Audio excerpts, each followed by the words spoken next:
Bonjour. Bonjour Loïc. Bon, on enlève le masque juste le temps d'un instant. Voilà. Étrange comme lieu, non? Enfin bon, des établissements vides et fermés, vous en voyez beaucoup ces temps-ci, mais... On ne voit que ça. On ne les voit pas de l'intérieur tout le temps, mais on en voit énormément de l'extérieur en tout cas, et c'est attristant. Oui. Comment Alors moi je connais cet établissement qui est de grande qualité. On est juste à côté du théâtre Édouard VII, venez vous installer en plein cœur de Paris. Qui a effectivement une terrasse extraordinaire. Qui est plein de vie normalement ce lieu. Qui est plein de vie. Bon, alors, cet attachement à ce lieu, au restaurant, à ce zinc, est-ce qu'on n'a pas eu une sorte de déclaration d'amour des Français depuis un an finalement? Non. Le fait d'être privé fait qu'on a le sentiment qu'il y a eu un engouement en fait. Il y a un phénomène extraordinaire qui se passe depuis le 14 mars 2020. C'est qu'on s'aperçoit qu'effectivement ce métier, notre métier en général, café, hôtel, restaurant, discothèque, traiteur, thalassothérapie, en fait, tout ce qui touche, est essentiel pour le Français, pour le client. C'est essentiel. On s'est aperçu que c'est essentiel effectivement en termes de lien, en termes social, en termes de rencontres, en termes de... et c'est essentiel économiquement aussi. Oui. Hein? Mais ça, on le savait un petit peu. Oui, mais ce n'était pas reconnu, ce n'était pas valorisé. Tandis que maintenant, effectivement, depuis que les Français, on leur a dit du jour au lendemain, et là je vais faire un petit peu de rétro, jusqu'au 14 mars 2020, il s'est passé des choses incroyables. C'est qu'on était on était en croissance. On avait des métiers qui étaient en croissance. C'est vrai? Inimaginable. D'année en année, en fait. D'année en année. Jusqu'au 14 mars, on avait des projets, la profession, je parle de la profession, dans sa globalité, voire jusqu'au tourisme. On parlait rappelez-vous, on parlait de surcapacité jusqu'au 14 mars. On dit comment on va faire, comment on va accueillir ces 100 millions de touristes. Visiteurs touristiques. Etc., etc. Et le 14 mars, on a été fauchés. On a été fauchés par cette épidémie. On s'est retrouvés fermés en 24 heures. Et là, on s'est dit, qu'est-ce qui va se passer? On est passé de la lumière à la nuit. Et depuis, donc là aujourd'hui, donc on est en 2021. En 2021, on est au mois de mai, et on commence à avoir une petite lueur d'espoir en disant, effectivement, on pourra retrouver le comptoir, on pourra retrouver... effectivement, il y a de l'affectif, même avec les salariés, avec les gens qui sont avec les barman, avec les maîtres d'hôtel. Vous parliez d'habitude. Moi, puisque j'ai tout le temps, comme Hervé, été cafetier, hôtelier, restaurateur, moi je connais des clients qui veulent se faire servir que par une telle personne, se faire la chambre par telle personne, prendre leur repas que dans ce coin-là. Il y a des habitudes, il se crée des choses. Ça veut dire qu'on a retiré un bout de notre vie, du quotidien, à chacun en fait? Un bout de notre quotidien en fait, parce que c'est un peu ça quand même. On vit avec vos lieux en fait. Un bout de vie, oui. On a privé tout un tas de monde, de personnes, des clients, mais aussi les exploitants des établissements d'hôtellerie et de restauration. On les a privés d'une partie de leur vie, de leur bien-être. On a dit c'est fermé, fini, on ne voit plus personne. C'est le drame. Combien de gens mangent au restaurant par jour? En vitesse de croisière en France, je ne sais pas. Je vais vous répondre, enfin je vais essayer de vous répondre, c'est assez important parce que le nombre de clients qui se développent... Avant le 14 mars 2020. Avant le 14 mars 2020, et c'était très important et surtout qui prenaient le repas hors domicile. Voilà, on parle de repas hors domicile. Hors domicile, c'est très important. Et dans le repas hors domicile, il y avait à peu près 30% de Français qui prenaient le midi, surtout dans les grandes métropoles, c'est-à-dire que ça fait plus de 20 millions de Français qui déjeunaient hors domicile. Mais je rajouterai à moins de 18 € par jour. Ah, voilà, ça, le midi. Oui. Le midi. Donc là, on va rentrer un petit peu dans le problème de la restauration. Mais par contre, le soir, effectivement, la restauration traditionnelle, classique, où les clients se font plus plaisir, consomment un peu plus, discutent un peu plus, passent plus de temps. Parce que c'est vrai que ces lieux de convivialité, et je dirais presque d'amour, hein, parce que on a des entreprises, et je le redis, depuis le 14 mars, si on le voit, ce sont les Français qui réagissent. Il y a un manque terrible. Regardez le nombre de jeunes qui sont dépressifs. On n'a jamais connu ça. Et il y a ce brassage qui se fait de tous les âges dans nos établissements. Voilà, ça c'est très important, il faut le maintenir. Et il y avait cette relation amicale, d'amitié qui était très forte entre guillemets, le patron et ses clients. Bon, juste, là, qu'est-ce que je vous sers à boire? Mais c'est l'heure de l'apéritif, vous boirez bien un petit verre de blanc. 15 heures, pas mal, moi j'aime bien.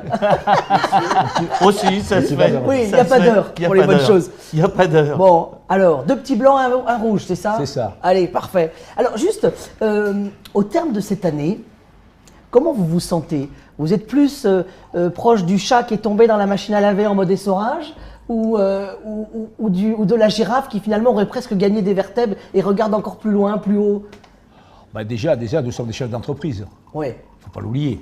Donc, on ne se laisse pas abattre facilement. Donc, effectivement, malgré les difficultés qu'on connaît depuis le mois de mars 2020, qui sont terribles. Donc, on a connu le mode essorage quand même, là. Le mode essorage, on l'a connu. Physique. Oui. Et là, le problème, je crois qu'on a coupé l'électricité de la machine à laver. Et on a trouvé le volet, la sortie, ouais. Et on est sous le séchoir. D'accord. Hein, et on espère effectivement que très rapidement, puisqu'on a des dates aujourd'hui, ouais. On a des objectifs, dont il y a des projets. Et après, effectivement, c'est pour ça que on va sûrement y venir, en négociation avec le gouvernement, j'allais dire, tous les jours, pour voir comment effectivement on va rebondir, on va relancer cette machine qui est terrible.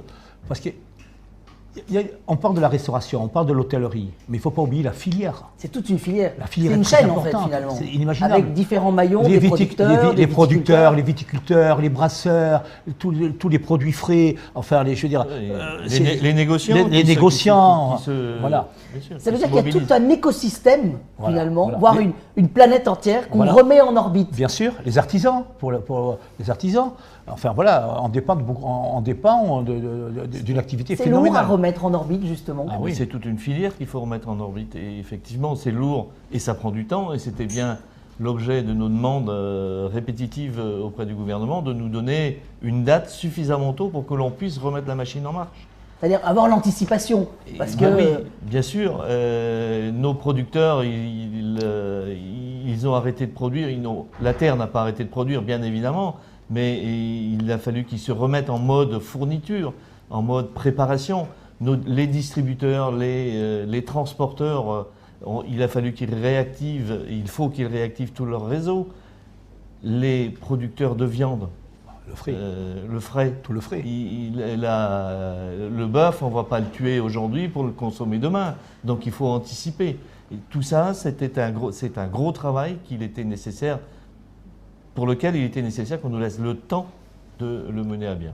Juste, si on revient sur cette semaine-là. Si tu le permets, Louis, il y a une chose que Hervé a peut-être oublié volontairement, c'est qu'il faut remobiliser tous nos salariés aussi pour revenir au travail. Alors ça, c'est intéressant. Ça, c'est le second volet. Oui. Ouais, voilà. Je me souviens, et j'ai rencontré quelques confrères à vous, des chefs, qui sont assez inquiets de ça, en fait. C'est une étude générale, oui. C'est cette mobilisation. On manquait déjà de bras. Ouais. J'ai souvenir d'en avoir parlé avec vous deux, justement, 100 000 personnes qui manquaient. Et j'ai l'impression qu'on va en manquer encore plus, là, maintenant.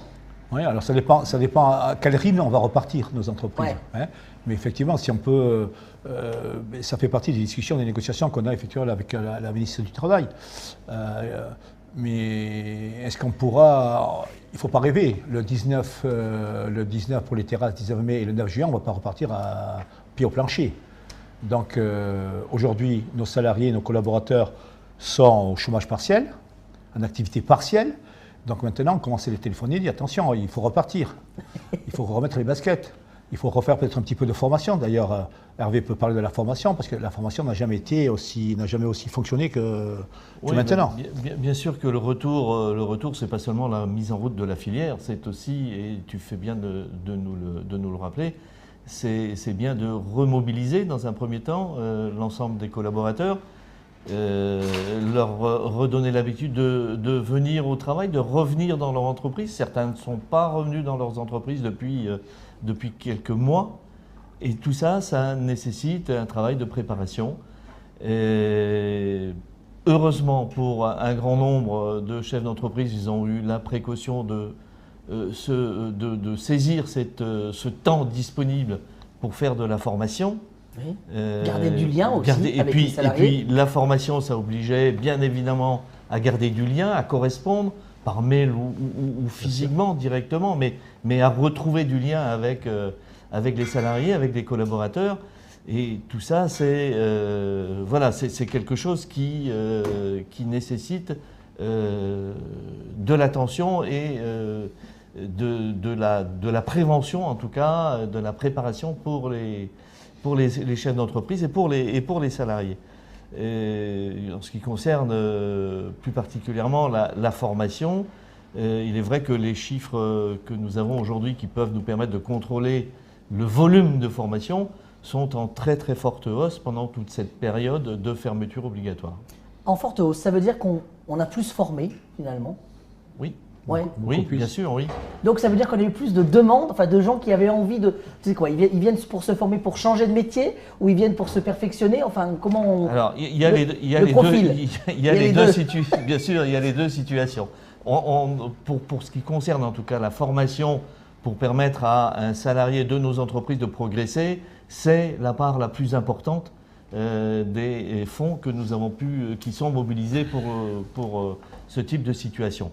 Mais maintenant, c'est vrai, et là on va rejoindre ton interrogation de tout à l'heure, sur les 100 000 postes manquants, qui sont sûrement, 100 000 c'est sûrement une annonce un tout petit peu, elle est faite, elle n'a pas été faite en tout cas C'est pas fini.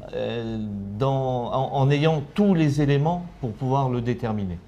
Ces éléments sont en cours de collecte aujourd'hui, il y a des enquêtes qui sont menées auprès des entreprises, auprès des chefs d'entreprise, des restaurateurs, des hôteliers, des cafetiers, pour essayer d'appréhender précisément ce nombre. Je ne pense pas que les 100 000 emplois vont manquer, parce qu'il y a eu, c'est vrai, une part de reconversion de salariés qui ont décidé, au vu des circonstances et des opportunités qui leur étaient offertes, des opportunités quotidiennes ou des opportunités de formation, de changer de métier. Mais malgré tout, il y a un volant très important de salariés ou du moins de salariés habituels de nos établissements que sont les étudiants, qui eux aussi ont été privés pendant très longtemps de revenus complémentaires et qui vont être très heureux je pense, de retrouver des établissements ouverts. Et je pense qu'ils seront plus nombreux qu'ils n'étaient précédemment. Alors, si on revient sur cette semaine, parce que finalement, c'est la première semaine où on sent vraiment qu'on parle de reprise et qu'on sent que ça s'active du côté de Bercy, avec vous. Racontez-moi en fait, où on en est. Très simplement. Lundi, qu'est-ce qu'on s'est dit? Peut-être pour commencer très simplement, en début de semaine. d'abord il faut reconnaître que depuis le mois de mars, la profession a été entendue. Oui. On a eu des rapports très cordiaux avec le gouvernement et les ministres, et on a eu un soutien massif pour la profession. Ce qui veut dire qu'aujourd'hui, l'ensemble des entreprises ont la tête hors de l'eau. Mais le moment de vérité, c'est maintenant. C'est-à-dire, c'est entre la réouverture. Pourquoi? Parce qu'on a accumulé quand même des dettes. Le PGE, les dettes qu'avaient, les emprunts qu'avaient en amont. Les rapports d'emprunt. Les rapports d'emprunt, etc., etc. Donc, dès qu'on va ouvrir, il faudra commencer à rembourser. Mais aujourd'hui, on n'a aucune recette, on n'a aucun chiffre d'affaires. Donc là, il va y avoir un problème. Comment on se projette finalement? Alors justement, on est en train de négocier avec le gouvernement, surtout avec Bercy, avec Bruno Le Maire, qui, je crois, comprend bien la situation et qui a décidé de nous accompagner jusqu'à la fin de l'épidémie au prorata de notre chiffre d'affaires. C'est-à-dire qu'à N-2 maintenant, parce qu'on repart sur les chiffres d'affaires de 2019, oui. Et en disant, écoutez, c'est une affaire, voilà, il y a un manque à gagner en termes de chiffre d'affaires de temps, il y aura une compensation de l'État. Parce qu'effectivement, derrière ça, il y a la survie des entreprises. Et si jamais il y avait un arrêt brusque, parce que, je le répète, l'État a investi beaucoup d'argent jusqu'à maintenant, et s'il arrêtait brusquement ces aides, il y aurait une casse dramatique. Une casse dramatique sur les 220 000 entreprises, on a évalué à peu près qu'il y avait 30% d'entreprises. Donc derrière, il y a tous ces salariés. Il y a le rôle aussi social qui se retrouveraient au chômage. Donc on essaie d'anticiper tout ça. Pourquoi? Et j'en termine. Pourquoi? Parce qu'effectivement, le monde du tourisme, il y a une concurrence qui va être terrible à l'ouverture. Avec l'Europe, le monde entier, dans tous les domaines. Avec des pays qui déjà avec des pays qui sont déjà prêts. On entend les États-Unis, l'Israël qui prendraient de l'avance. Et en même temps, les États-Unis sont juste derrière nous. On est la première puissance touristique, mais les États-Unis ne sont pas loin. Mais qu'est-ce qui va se passer d'ici? Oui, pas loin. Quelques centaines de milliers de. Ah, on est en centaines de milliers. Ouais. Donc ça veut dire que, est-ce qu'on n'a pas peur qu'on se fasse doubler d'où l'intérêt par la gauche, par ces Américains justement? D'où l'intérêt d'avoir une offre de qualité dans la restauration, dans l'hôtellerie, enfin dans tous ces métiers. Et pour avoir une offre de qualité, il faut que les chefs d'entreprise aient confiance à l'avenir. C'est à l'ouverture, il ne faut pas qu'ils soient étouffés. Qu'ils ne soient pas hésitants, dire attendez, j'ai toute cette dette-là, je ne peux pas me projeter, je ne peux pas investir, je ne peux pas créer de l'emploi. Non, chef d'entreprise. Voilà. Donc on demande effectivement à Bercy de continuer à nous soutenir et surtout de demander à la banque et aux banques de venir et de jouer le jeu sur du longtemps, du temps long. D'accord. Voilà. Ça veut dire qu'on va commencer à rembourser dès leur ouverture? Oui, c'est ce qui est prévu au départ. Oui, Et maintenant, au lieu de le rembourser en 4 ans, on demande de le rembourser en 12 ans. d'accord. Pour Donc pouvoir étaler finalement étaler, cette dette. lisser. Donc ça, c'était ce qui s'est passé lundi. C'est ça. C'était lundi, en gros, oui.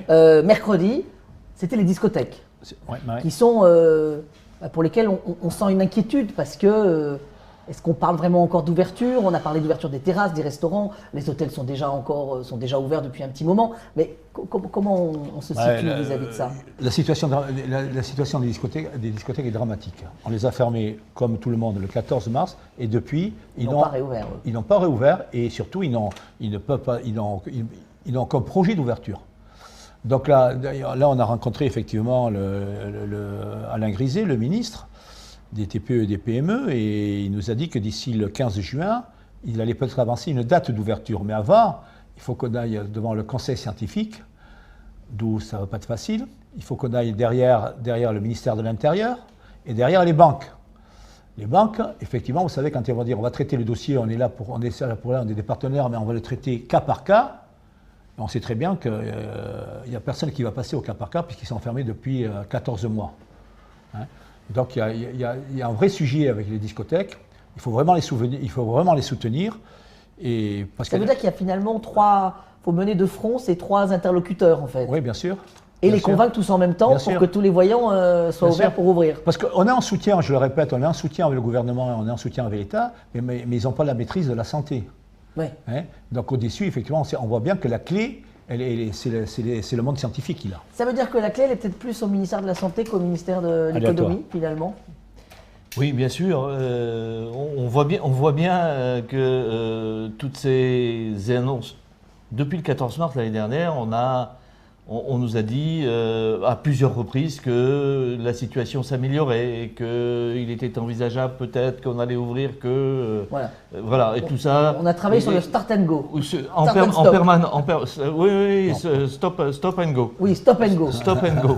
Et tout ça parce que effectivement, c'était la santé qui était la priorité des gouvernants et notamment du ministère de la Santé, c'est son rôle. Le ministère de la Santé est un ministère qui est presque décideur dans l'avenir de l'ouverture de nos établissements et notamment, je pense, dans les capacités ou les perspectives d'ouverture des discothèques. Comment vous les sentez, justement, ces patrons de discothèques? Détresse totale, mais détresse suicidaire. Ah oui, à ce point-là? Détresse suicidaire. J'ai appris encore cet après-midi, c'est terrible, vraiment c'est terrible. Imaginez-vous, ils ont eu des aides minimes jusqu'à maintenant et qui commencent depuis le janvier 2021. Les aides, les 9 premiers mois, ils n'ont rien eu pratiquement. Hein. Donc c'est une détresse terrible pour eux. Et il faut vraiment s'attacher à ce sujet-là et très rapidement. Et très rapidement parce qu'il va y avoir une casse terrible dans ce domaine-là et une casse humaine, je parlais. On a eu une réunion avec l'ensemble des discothécaires. Ça représente beaucoup d'emplois. 1600 entreprises et je crois qu'il y a derrière, il y a 18 000 emplois. Il y a 18 000 emplois, je crois. Ouais. Mais ce qui est terrible, c'est que là on parle des discothèques, mais je reviendrai aussi, derrière il y a les traiteurs. Les traiteurs, ça fait aussi depuis le mois de mars, puisqu'il n'y a plus aucun événement.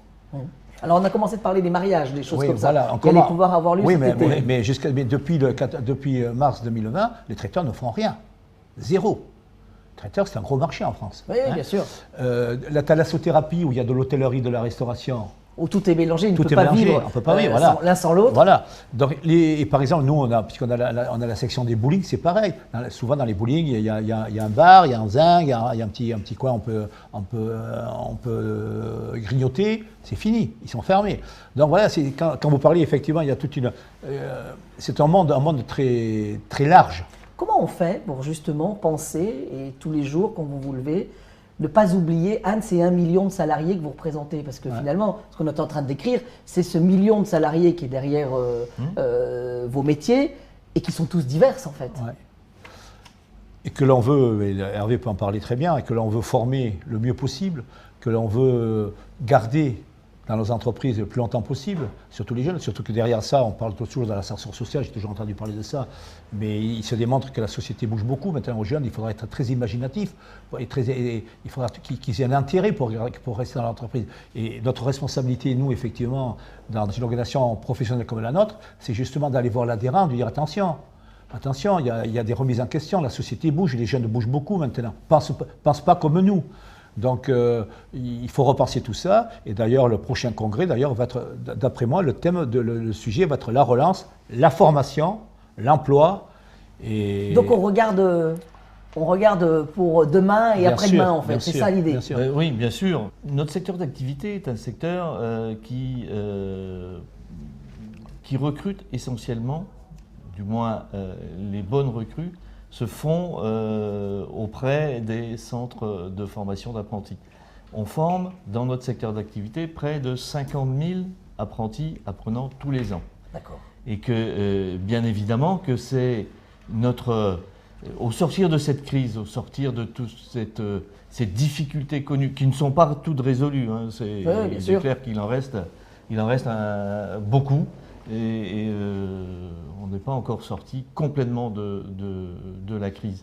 Mais on regarde vers l'avenir et tous les efforts que nous avons à faire aujourd'hui, c'est bien de préparer et d'attirer, de valoriser nos métiers, notre secteur, pour attirer le maximum de jeunes à venir dans nos métiers et à être nos futurs salariés. Qu'est-ce qu'elle vous a appris justement, cette crise? Elle nous aura Est-ce qu'on se sort grandi de tout ça? On devrait.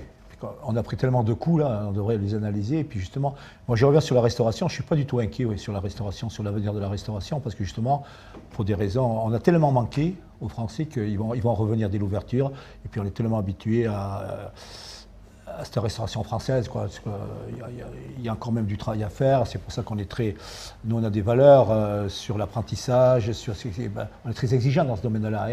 Est-ce qu'il y a des inquiétudes quand même? Oui. Parce qu'on se dit les restaurants fermés, on a vu beaucoup de dark kitchen ou de choses comme ça, de ces multinationales qui se sont engouffrées dans ce service à domicile de la restauration. Alors certains sont des restaurants qui ont trouvé des débouchés, mais est-ce qu'il n'y a pas cette crainte finalement? Oui, il y a des... Parce que je me dis, j'ai plein de copains restaurateurs qui me disent, mais c'est pas une crainte, c'est pas une crainte, c'est que ça que la consommation ne retire pas un peu de notre marché? Mais justement, c'est des nouveaux marchés qui vont se créer. Absolument. C'est des nouveaux marchés qui vont se créer, et on a appris effectivement que la vente emportée, pour parler français, s'est développée énormément, et il n'y aura pas un retour en arrière. Ça va se développer, c'est évident. Donc c'est à nous effectivement. Regardez, tous les étoilés se sont adaptés dans ce domaine-là. Et je regardais ce matin, vous traversez Paris, tous les restaurants font de l'emporter. Oui, même des petites auberges. Même les petites auberges, bien sûr. Ça veut dire que, en fait, on a. Ça aussi, c'est un. Ils vont pas l'éliminer. Finalement, un point fort de la crise, c'est qu'on a peut-être numérisé ou ouvert. Un peu plus. Ouvert nos tables à d'autres choses, en fait. Mais on a surtout pris conscience, effectivement, que la nécessité de se nourrir, qui était réelle de tous nos ex-clients pendant cette période-là, ils ne sont pas restés sans manger. Donc, ils ont créé, en réalité, de nouveaux métiers, ou exiger en tout cas de nouvelles adaptations de nos restaurateurs traditionnels, par exemple. C'est Dark Kitchen, tu en parlais, oui, c'est quelque chose avec lequel il va falloir vivre et bien surveiller pour pouvoir s'adapter ou se transformer. Ça veut dire que le restaurant a une carte à jouer là aussi? Le restaurant et l'expérience. Enfin, le fait de vivre ça, on ne vous l'emmène pas par une dark kitchen. Non. En clair, il faudra qu'il se diversifie. Oui. Voilà. En clair, il faut qu'il son cœur de métier, il est là, le vrai cœur de métier, mais il ne faut pas qu'il s'arrête là. Mais on peut avoir dans un coin du restaurant un endroit où on fait de la vente à emporter, on ouvre la fenêtre.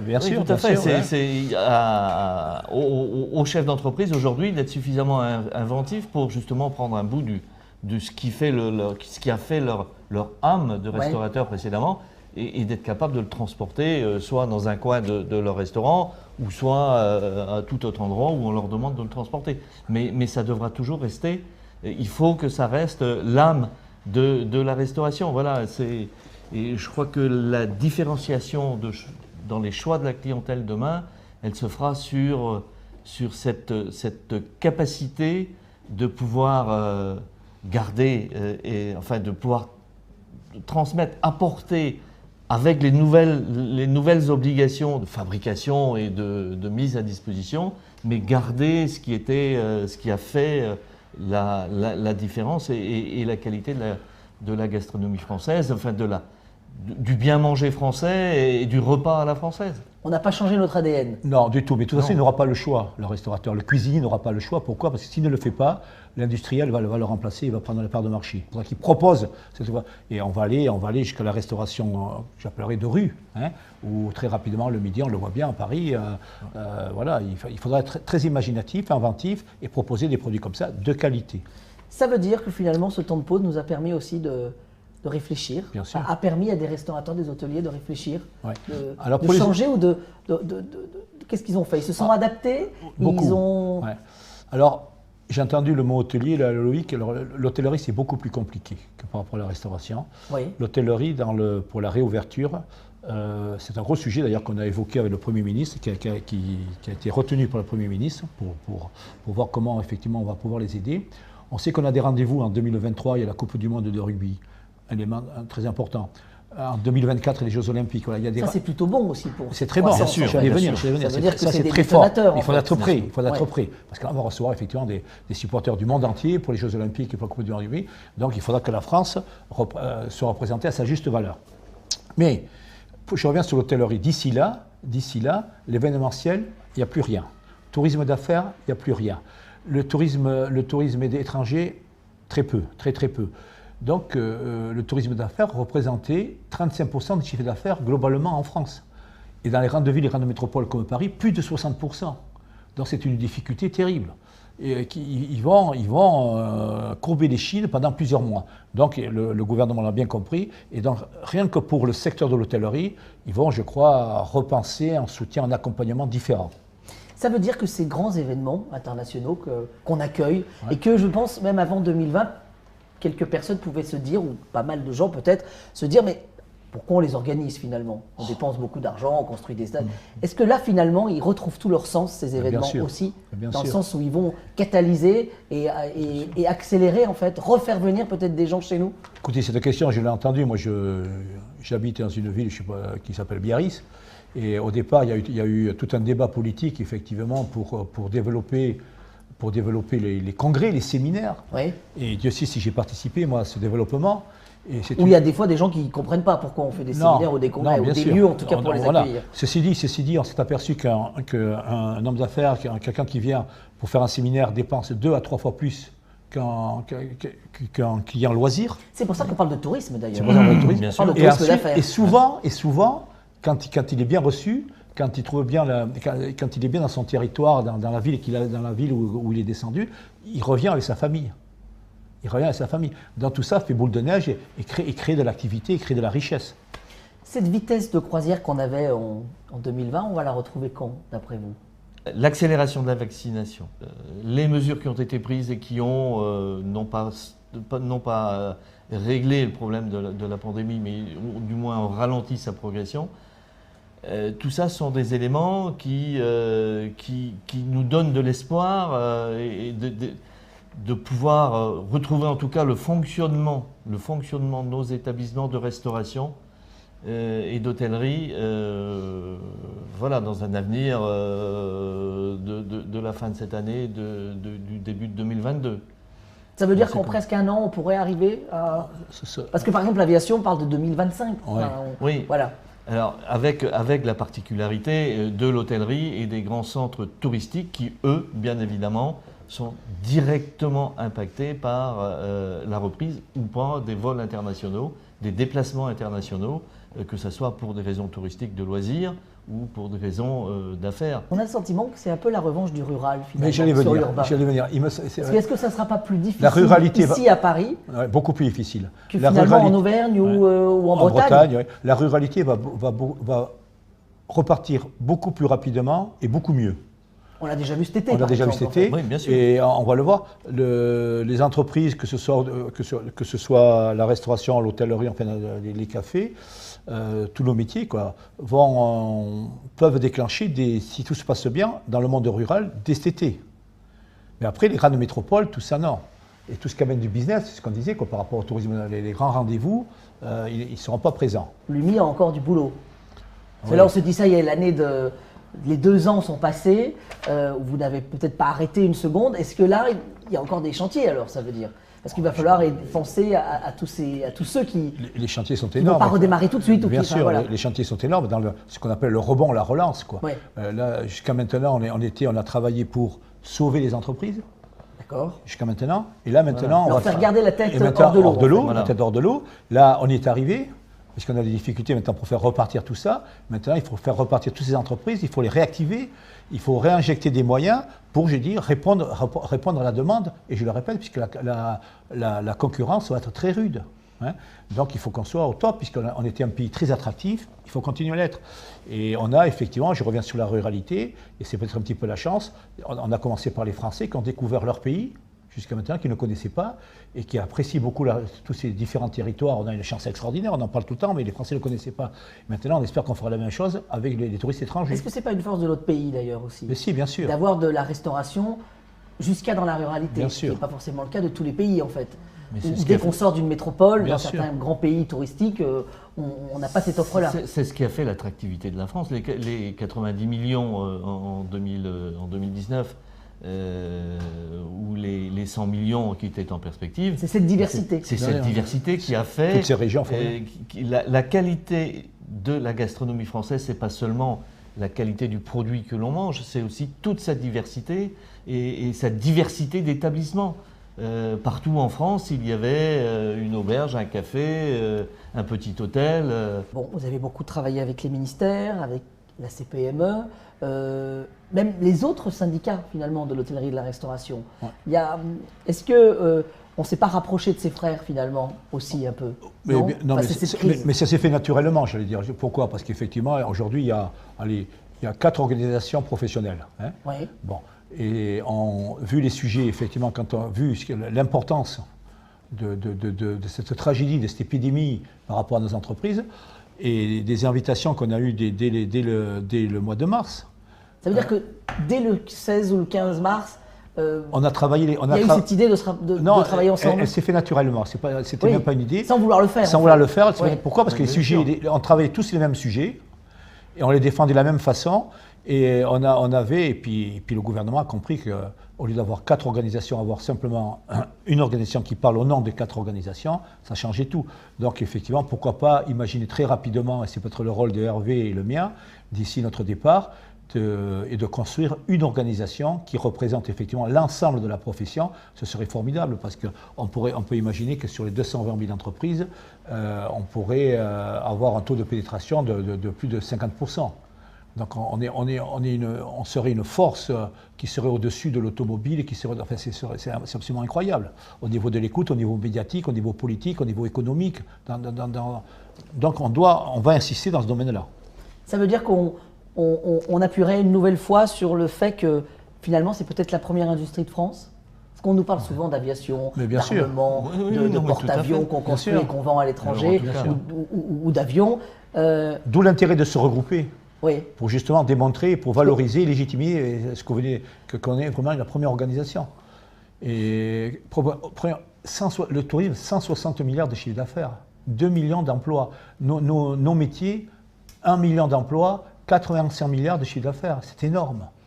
Ça veut dire qu'il y a une force. Il y a une force. Et est-ce que les Français, du moins les pouvoirs publics, s'en sont pas plus rendus compte encore plus maintenant en fait? Ouais, mais normaliser ça, c'est-à-dire que tous les ans tout se passait bien sans faire de C'était sans normal. faire de La vagues. France Voilà. était une destination Voilà. touristique. Oui. Ça rentrait, ils ne faisaient pas de vagues, très bien.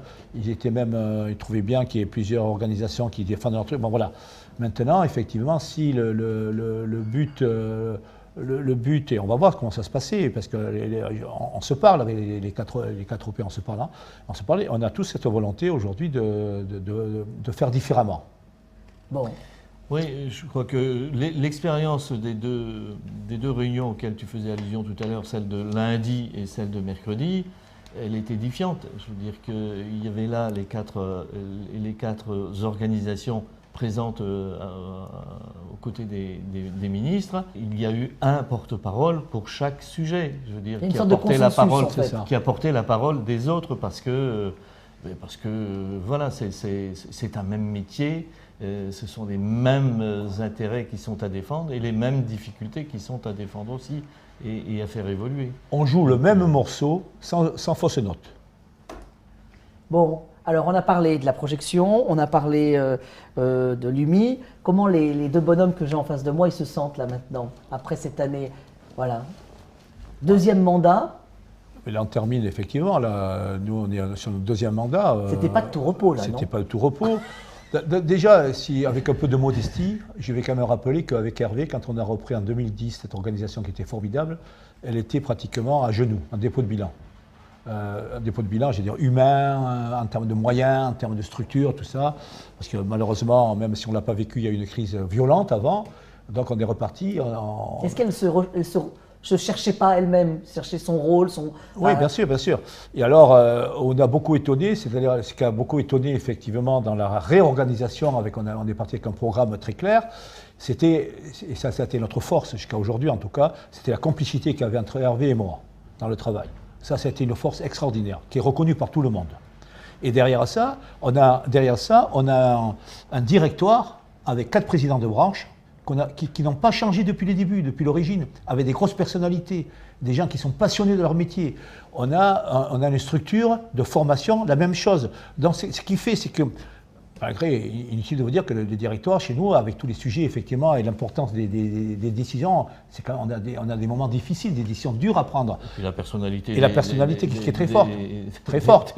Des restaurateurs et des hôteliers que l'on représente. Et il s'avère qu'avec la complicité, je reviens sur ce mot-là, et la complicité que l'on a, il n'y a jamais eu une fissure depuis le début. Jamais une fissure. Et peut-être qu'il y a certaines personnes qui ont essayé, il n'y a jamais eu une fissure. Donc on a été la colonne vertébrale et on a réussi à faire reconnaître cette organisation d'une façon la plus représentative possible. Et là, on en est fiers quand même. Difficile à vivre cette période? Ah oui. Oui, elle a été très difficile à vivre. Difficile physiquement, je veux dire, c'était les sollicitations, c'était 18 heures sur 24, 7 sur 7, pendant les 6 premiers mois. À la reprise... avec des moments terribles, où les entreprises avaient 1 500 € pour vivre. Enfin, c'était terrible. Les cris de désespoir que l'on a pu entendre, que nous rapportaient ces collègues qui étaient dans la difficulté, c'était terrible à vivre. Terrible. Ce qui est agréable. Ça reste encore, hein, tout n'est pas résolu. Non. Et c'est justement, tu parles d'avenir de l'UMI, je crois que l'avenir à court terme en tout cas, il est qu'on se doit et on doit continuer à accompagner tous ceux qui sont encore dans la difficulté, malgré toutes les aides, malgré tout ce qui a été fait, malgré l'effort considérable que les Français ont fait pour notre secteur d'activité. Il reste des points noirs et il faut absolument qu'on trouve des solutions pour la majorité, pour la totalité de ces entreprises qui sont encore dans la difficulté et qui le seront encore un peu plus demain. Mais ça, on peut réussir que si on fédère, si on fédère les hommes et si on fédère les structures, c'est-à-dire tous les directeurs chez nous. Ce sont des gens extraordinaires. Parce qu'après tout, il y a toute la partie, nous on est la partie politique, mais après il faut construire derrière.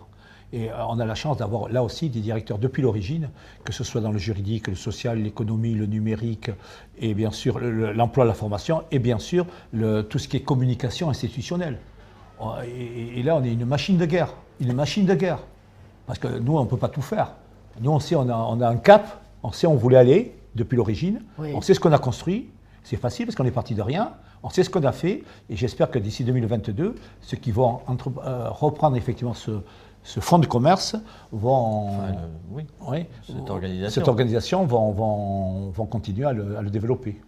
Donc on se sent plus grand en sortie de cette crise finalement, ou en tout cas on sent, vous savez, ou affaibli en fait finalement. Les deux à un moment donné affaiblis. Oui. Hein, mais affaibli économiquement. Oui, ça c'est une certitude. Économiquement terrible. On est économiquement affaibli.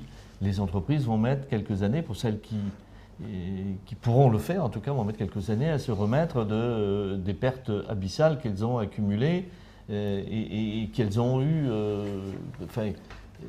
Même si elles sont aidées pour franchir tout ça, mais il reste encore, il va falloir des années pour rééquilibrer les fonds propres des entreprises. On n'y arrivera pas en un an. Mais se sentir affaibli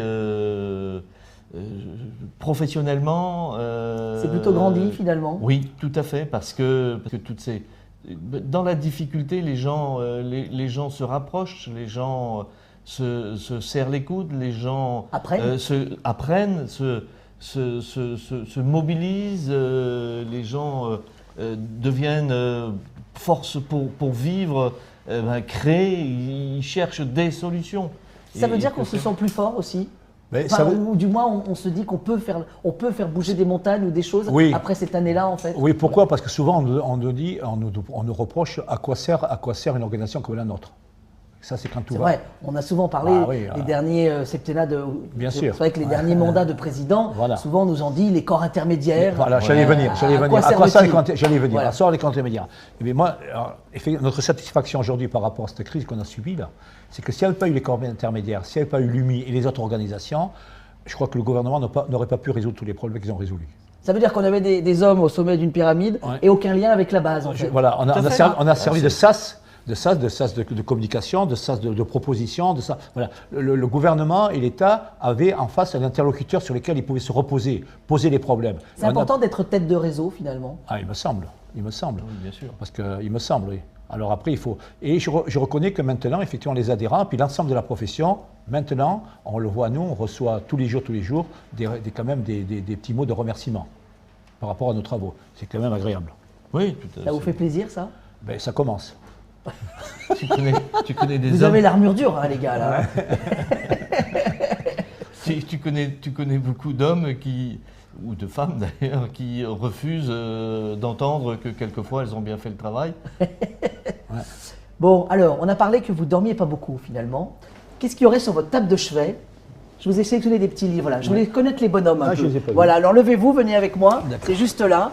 Alors, qu'est-ce qu'on retrouverait sur votre table de chevet finalement? La France à table, toute l'histoire de 2 siècles passés de gastronomie. Ah, Michel Guérard, cuisine minceur, essentiel. Voilà, là on est dans le sud-ouest. Ouais, je connais bien. Découvrir et utiliser nos plantes, sauvages et comestibles. Ça, vous avez appris à avaler des couleuvres aussi, non? Oui. Juan Alvarez, Ouais. voilà, 20 minutes chrono pour passer à table. Paul Bocuse, le feu sacré, ou Paseda, des abysses à la lumière. Je laisserai le président Roland. Alors c'est décider. vrai qu'effectivement, c'est vrai que moi je suis très attiré par Paul Bocuse. Le feu sacré, Le feu sacré. c'est celui qui vous anime. Ah ben oui, si on l'a pas, on peut pas avancer. Si le matin on n'est pas le feu sacré, et des fois on rentre le soir avec des coups derrière la tête terribles, en disant comment on va faire demain pour résoudre tel problème. Il faut avoir le feu sacré. Si on n'a pas le feu sacré, on ne peut pas avancer. Une valeur sûre. Une valeur sûre. Alors, Moi, je ne changerai pas non plus, et c'est véritablement, d'abord parce que j'y ai passé un peu de temps dans les cuisines. Donc, En plus. Bien évidemment, parce que ça représente aujourd'hui tout ce qu'il faut inculquer à nos jeunes de pugnacité, de D'inventivité. précision, Ouais. d'inventivité, de rigueur, D'exigence. et d'exigence. D'avoir pu, chez Paul Bocuse, on n'allait pas pour découvrir des choses. Quand on y avait été une fois, on savait que 2 ans après, si on y revenait, on allait retrouver la même chose. donc on est aussi dans le côté réconfortant de la table Voilà, française. mais faites exactement de la même manière et avec exactement le même goût. Mais ceci dit, j'en prendrai 2, moi, parce que je mettrai un peu de plantes avec. Parce que je trouve que Plantes sauvages comestibles. il y a Ouais. beaucoup de découvertes à faire dans les plantes sauvages comestibles. Bon, allez, Voilà. on peut boire le coup maintenant. Ah, Président, ouais, on c'est a sûr. droit ou pas Ah, Ouais.